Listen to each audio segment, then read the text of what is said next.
নমস্কার বন্ধুরা, আমি এর আগে অপারেশন সিন্দুর নিয়ে কিছু কথা বলেছিলাম এবং এর সাথে মনে করবেন আরও একটা কথা।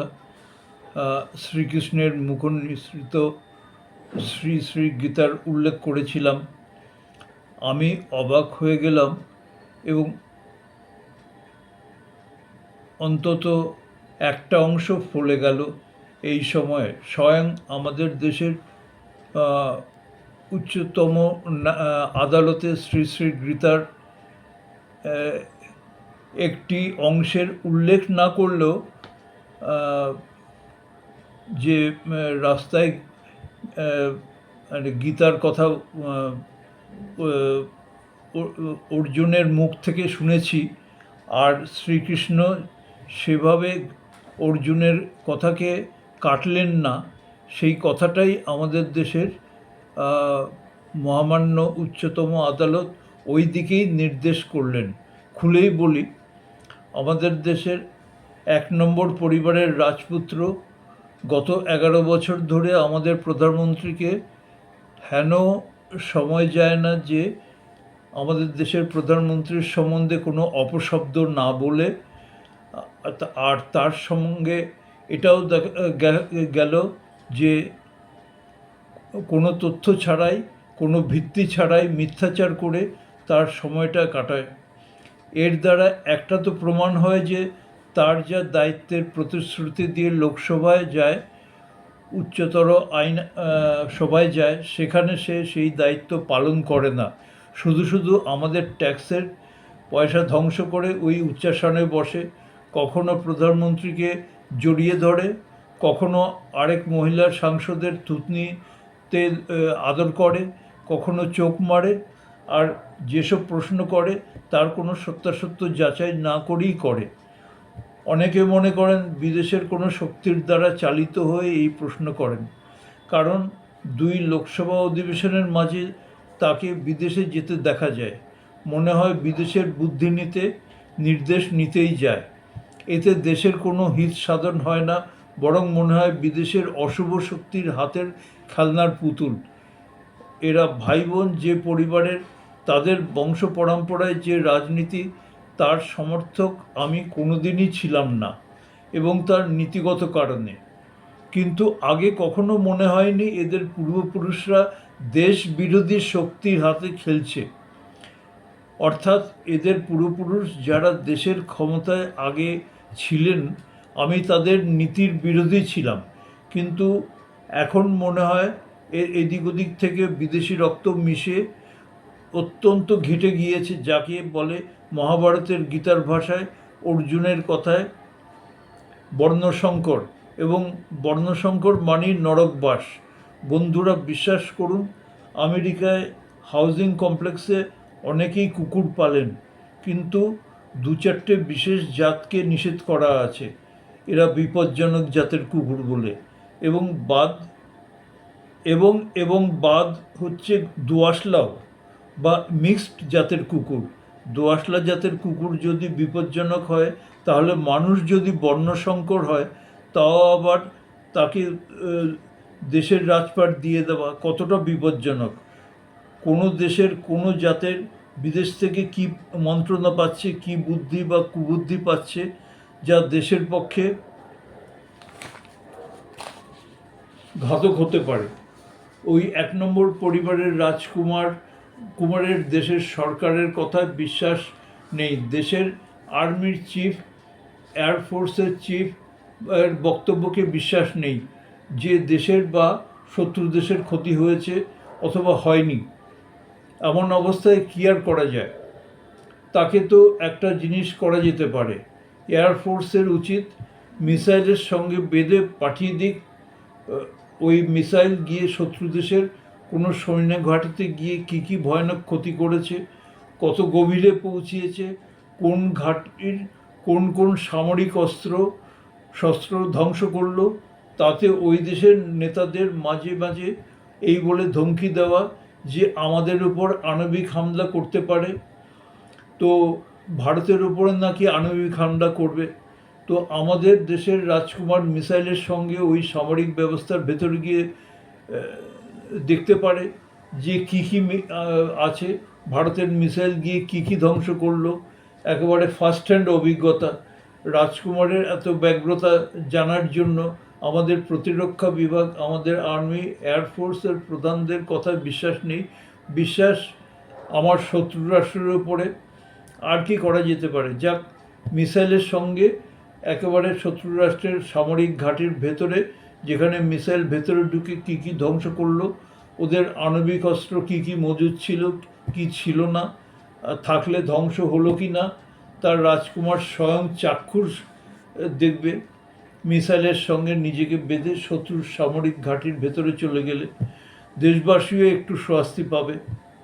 বন্ধুরা, এই যে আমাদের দেশের রাজকুমারকে কেউ বলে পাপ্পু মানে বুদ্ধু, কেউ বলে যথেষ্ট ধূর্ত এবং শয়তান, অন্যদের বুদ্ধু বানায়, কিন্তু আমার মতে এই যেহেতু বর্ণসংকর এবং অন্তত 3টে বর্ণ মিশেছে, তখন ভয়ানক হবেই হবে, অন্তত গীতার অর্জুনের কথা মতো। অতএব বন্ধুরা সাবধান, যার মা বিদেশিনী আর আদৌ বিশ্বাসযোগ্য নয়। একবার বহু বছর আগে হায়দ্রাবাদের কোনো রাজনেতাকে বোধহয় এয়ারপোর্টে ধমকি দিয়েছিল, মানে তাকে সাবধান করে দিচ্ছিল যে আমাকে তুমি চেনো না। তো এটা বহুদিন আগে, তার হাজব্যান্ড তখন ছিল। আর আমরা কত বিদেশিদের দাপট সহ্য করব? আমাদের দেশের সবচেয়ে পুরনো রাজনৈতিক দল সৃষ্টি হয়েছিল এক ইংরেজ অফিসারের দ্বারা 1985 সালে। হিউম তার নাম, ইউপির ইটাওয়া জেলার আইসিএস অফিসার হিউমস। তার তারপরেও জনা 2-3 ইংরেজ ওই দলের হেড হয়েছিল। আবার আজ এক বিদেশিনী সাদা চামড়ার হাতে ওই দলের অধিকার। না প্রেসিডেন্ট, না চেয়ারপারসন, না এটা এসব না, পার্টিটাই ওই বিদেশিনী মহিলার বা বর্ণসংকরদের পরিবারের হাতে। এদের সঙ্গে দেশের কি আত্মিক টান থাকতে পারে? যখন রাজতন্ত্র ছিল তখন রাজার সেই দেশের মাটির সঙ্গে একটা টান, হাজার হাজার বছরের একটা পারিবারিক টান, যাকে মাটির টান বলে। যেমন কাছাকাছি কোনো নদী থাকলে তার প্রতি নির্ভরতা, ভালোবাসা, সেটা ধার্মিক, সাংস্কৃতিক, আর্থিক, ভৌগোলিক যোগ থাকবেই। আর বিদেশি হলে এর কোনোটাই হবে না, হয় না। দেখুন,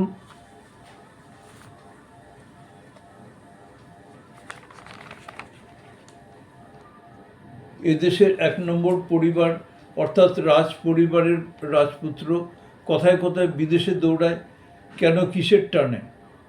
তার তো জানি সাদা চামড়া দেশের রক্তের সম্পর্ক আছে, এ তো একটা পাক্কা। যে এছাড়া আর কোনো গোপন সম্পর্ক কারোর সঙ্গে কোনো দেশে আছে কি না, থাকলে কোন দেশে সেটা তো জানা দরকার। এভাবে অনিশ্চয়তার মধ্যে দেশবাসীকে ফেলে রাখা নিরাপত্তার দিক থেকে অত্যন্ত বিপজ্জনক। এই ধরনের মানুষ কোনো বিদেশে অকাজে কুকাজ করলে তাকে ব্ল্যাকমেল করতে পারে, ভয় দেখিয়ে দেশের কোনো গোপন তথ্য যা বিদেশে পাচার হয়ে গেলে দেশের পক্ষে অত্যন্ত ক্ষতিকর তা ফাঁস করে দিতে পারে। বা এমনও হতে পারে এই বর্ণসংকর মানে কয়েকটা বর্ণ মেশানো রক্ত, আমি গীতার কথা বলছি, তার কোনো বর্ণ কোথায় অ্যাক্টিভ হবে জানা নেই। এ ধরনের মানুষ তো পাক্কা এদেশের প্রতি কোনো টান থাকতে পারে না। আচ্ছা, এবার আরেকটা কথা, এটা অত্যন্ত সত্যি এবং জরুরি কথা বলছি। এখন বর্ষাকাল, সমস্ত ভারতীয় উপমহাদেশে বর্ষা নেমেছে, কাজেই এই মুহূর্তে এই ব্যাপারটা হয়তো কার্যকরী না। অপারেশন সিন্দুরের একটা অংশ আমাদের দেশের প্রধানমন্ত্রীর আদেশে হয়েছে, সেটা হলো যে সব নদীর জল ভারত থেকে আমাদের দেশের উত্তর পশ্চিম দিকের কেটে নেওয়া অংশে চলে যায়। তার জলকে গ্রীষ্মকালে বন্ধ করে দেওয়া হয়েছিল। কেউ কেউ বলছেন এটা ওই দেশের কেটে যাওয়া অংশকে শুকিয়ে মারার প্ল্যান, বা ওই পেহেলগাঁও হত্যালীলার বদলা। কি আমার ভিন্ন মত? আমাদের প্রধানমন্ত্রী বহুবার বিভিন্ন সভায় বিভিন্ন আহ, আহ, জনসভায় বারবার বলেছেন ভারতবর্ষের ভারতবর্ষের সনাতনীদের মন্ত্র হচ্ছে বসুধৈব কুটুম্বকম। পৃথিবীর সব দেশ আমাদের আত্মীয়, আত্মার যোগ রয়েছে আমাদের সঙ্গে, আত্মীয় যোগ আমাদের সঙ্গে, ভারতীয়দের সঙ্গে। এ তো বিরাট বড় কথা। তাহলে আমরা কি করে তাদের সঙ্গে শত্রুতা করে শুকিয়ে মারতে পারি? ঠিক এখানে একটা বিরাট ফাঁক রয়ে যাচ্ছে। আমাদের প্রধানমন্ত্রী কোনো অন্যায় কারোর সঙ্গে করতে পারেন না, এখানেও করেননি। প্রধানমন্ত্রী জনসভায় জানালেন যে বাদ দেওয়া হয়েছে প্রয়োজনে জলকে দেশের বাইরে যাওয়া থেকে। বন্ধুরা, আপনারা জানেন যে কোনো বাঁধে গেট থাকে, তাকে যাকে যাকে প্রয়োজন মতো উঠিয়ে নামিয়ে জলের প্রবাহ কে নিয়ন্ত্রিত করা যায়। হ্যাঁ, এখানে গেট তো আগে থেকেই ছিল, মানে 1960 সালের ওই সময়ে। কিন্তু চাকা বা হুইল ঘুরিয়ে যাতে ওঠানামা করানো না যায় তার জন্য ওয়েল্ডিং করে দেওয়া হয়েছিল, যাতে গেট বন্ধ থাকলে মাটি বা পলি বা নোংরা জমতে জমতে পলি এমন উচ্চতায় চলে যায় যে বাঁধের জলধারণের ক্ষমতাই আর থাকে না। যে জল আসবে, যতটা বয়ে আসবে ততটাই ওই আমাদের দেশ থেকে কেটে পশ্চিম দিকের দেশে চলে যাবে। অর্থাৎ আমাদের দেশ থেকে বয়ে যাওয়া জল আমরাই পাবো না, সব পড়োশি পশ্চিম দিকে চলে যাবে। 1960 আমাদের প্রধানমন্ত্রীর ইচ্ছেতে এবং হস্তাক্ষরে এটা হয়েছে। এবং এরপরে উপহার স্বরূপ, পুরস্কার স্বরূপ, কৃতজ্ঞতা স্বরূপ আমরা পেয়েছি 1965-র লড়াই, 1971-এর লড়াই, 1999-এর কার্গিল লড়াই, 2008-এ মুম্বাইয়ে আতঙ্কি হামলা, 190 জনের মৃত্যু। তার আগে 1993 এর মুম্বাইয়ের বম ব্লাস্ট, বহু মৃত্যু। সাবাস। তবে একটা কথা, যা বলে প্যাম্পারিং, আশকারা দেওয়া, নীতিকথা কি বলে সন্তানকে আশকারা দিলে সে মাথায় ওঠে, অমানুষ হয়। আমাদের যে আশকারা দিচ্ছে তার তো ক্ষতি হয়ই, কিন্তু নিজের তার থেকে অনেক বেশি ক্ষতি করে। দেখুন বন্ধুরা, তারা নিজেদেরই কোনো উপকার করেছে? কোভিড-19-এর সময় পৃথিবী পীড়িত ছিল। ধর্মের ভিত্তিতে ভাগ করে নেওয়া দুটো বড় অংশ কোনো প্রতিষেধক বানাতে পেরেছে? হয় ভিক্ষা পেয়েছে, না হয় বিশাল দাম দিয়ে কিনেছে। হ্যাঁ, এখনও লম্বা লাইন দিয়ে বসে পড়াশোনা করে, সামনে পেছনে হেলে দুলে, মানে মুখস্থ করে। কোনো বিজ্ঞানী কি কোনো মুখস্থ করে কিছু আবিষ্কার করেছেন? এটা শুনেছেন আপনারা? ভারত করোনার সময় দুটো ওষুধ আবিষ্কার করেছে এবং পৃথিবীময় বিলিয়েছে, যার জন্য পৃথিবীর সবচেয়ে শক্তিশালী বড়লোক দেশের রাগ যে ওই আপদার সময় ওই সুযোগে ওই প্রতিষেধক বিক্রি করে লাভ কামানোর সুযোগটা তাদের হাতছাড়া হয়ে গিয়েছে ভারতের দানশীলতার জন্য আর পৃথিবীকে আত্মীয় করে নেওয়ার জন্য। ওই করোনাকালে দেখা গেল কোনো এক দেশের প্রধান আমাদের দেশের প্রধানমন্ত্রীকে পায়ে হাত দিয়ে প্রণাম করতে উদ্যত। এটা ভাবা যায় না, এরকম এর আগে শুনিও নি, দেখিও নি। ওই করোনাকালে মোদিজি ওই দেশকে কোনো দাম না নিয়েই শুধু ওষুধ পাঠিয়েছিলেন। খুব একটা আর্থিক দিক থেকে সচ্ছল দেশ ছিল না বোধহয়, এই কারণেই। কিন্তু তারা ওই বিপদের সময় ভারতকে এক সাহায্যকারী হিসেবে চিনল, সম্মান দিল।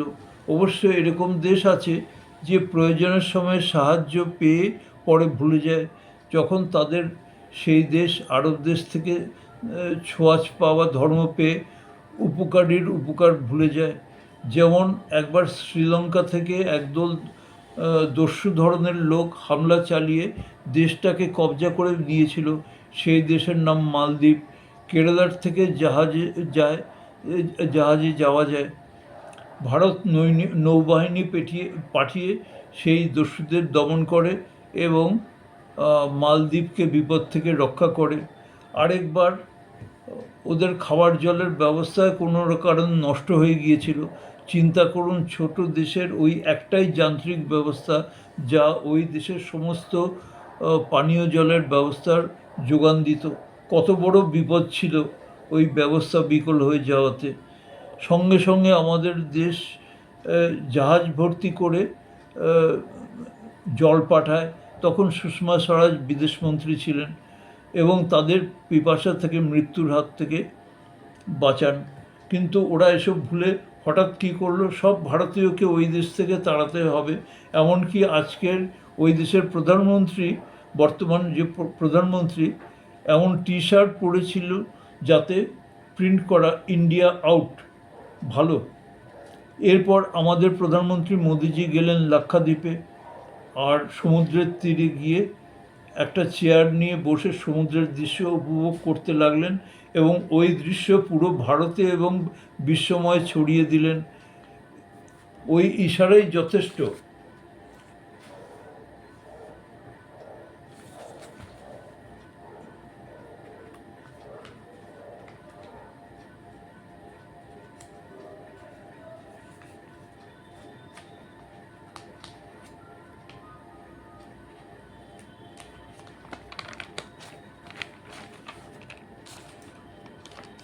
বিনা বাক্য ব্যয়ে, শুধু ইশারার প্রচারে মালদ্বীপের বেড়াতে যাওয়ার টিকিট ক্যান্সেল করে মানুষ লাক্ষাদ্বীপে বেড়াতে চলল।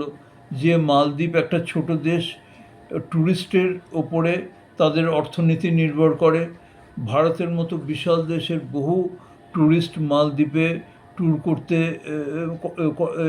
যাওয়াটাকে ক্যান্সেল করে দিল। আর কাজের আর তার কাছের ভারতের একটা দ্বীপ লাক্ষাদ্বীপ যায়। সেই আর্থিক ধাক্কা ভালোই বুঝেছে এবং খুব তাড়াতাড়ি বাগে এলো এবং প্রধানমন্ত্রী মোদিকে অত্যন্ত সম্মানের সঙ্গে আমন্ত্রণ জানালো, সম্পর্ক স্বাভাবিক করলো। আরেকটা দেশ, অল্প কয়েক বছর আগে আমাদের পশ্চিম দিকের একটা দেশ, আমাদের থেকে কিছুটা দূরে অবস্থিত, প্রচণ্ড ভূমিকম্পের কোপে পড়ল। প্রধানমন্ত্রী মোদিজি ফৌজি পাঠালেন, সঙ্গে কুকুর, যাতে ধ্বংসাবশেষ থেকে গন্ধ শুকে ভেতরে চাপা পড়ে থাকলে কেউ তাকে বার করতে পারে, এবং সঙ্গে মিলিটারি ডাক্তার আহতদের সেবা করার জন্য। তার পুরস্কার স্বরূপ কি ফেরত পেলাম? অপারেশন সিন্দুরের সময় আমাদের শত্রু রাষ্ট্র, বলতে ঘেন্না হয়, তবু বলতে বাধ্য হচ্ছি, আমাদের দেশমাতৃকা থেকে কেটে নেওয়া অংশ তাকে সাহায্য করলো প্রচুর ড্রোন পাঠিয়ে। অবশ্য তাতে একটা লাভ হলো ভারতের, বোধহয় ড্রোনের সংখ্যা ছিল 1,00,000-এর মতো।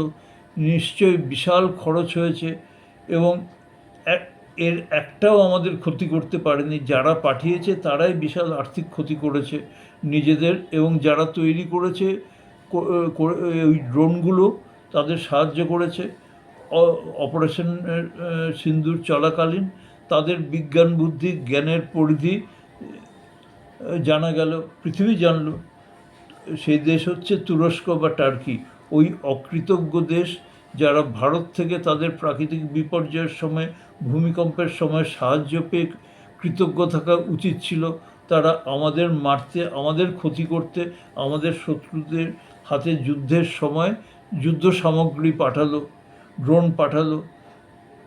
ছোটদের স্কুলের বাংলা ক্লাসে অনেক সময় কোনো শব্দ দিয়ে বলা হয়ে থাকে বাক্য রচনা করতে, তারা অবশ্যই বলতে পারে অকৃতজ্ঞতার আরেক নাম তুরস্ক। এবং আগে বলেছি মালদ্বীপ, এদের মধ্যে মিল কোথায়? তারা উভয়ই আরব দেশের ছোঁয়ায় জ্ঞানপ্রাপ্ত হয়েছে। দেখেছেন ভিডিওতে ভয়ঙ্কর ভূমিকম্পের পরে আমাদের দেশের সৈন্যদের, উদ্ধারকারী দল, ডাক্তারেরা কীভাবে ভূকম্প পীড়িতদের সেবা দিয়েছে। তারপর সেই দেশই ড্রোন পাঠালো আমাদের আক্রমণ করার জন্য, ব্যবহার করার জন্য। অবশ্য কেউ কেউ বলবেন এমন গুণমানের ড্রোন পাঠিয়েছে যে সবে আকাশেই শেষ।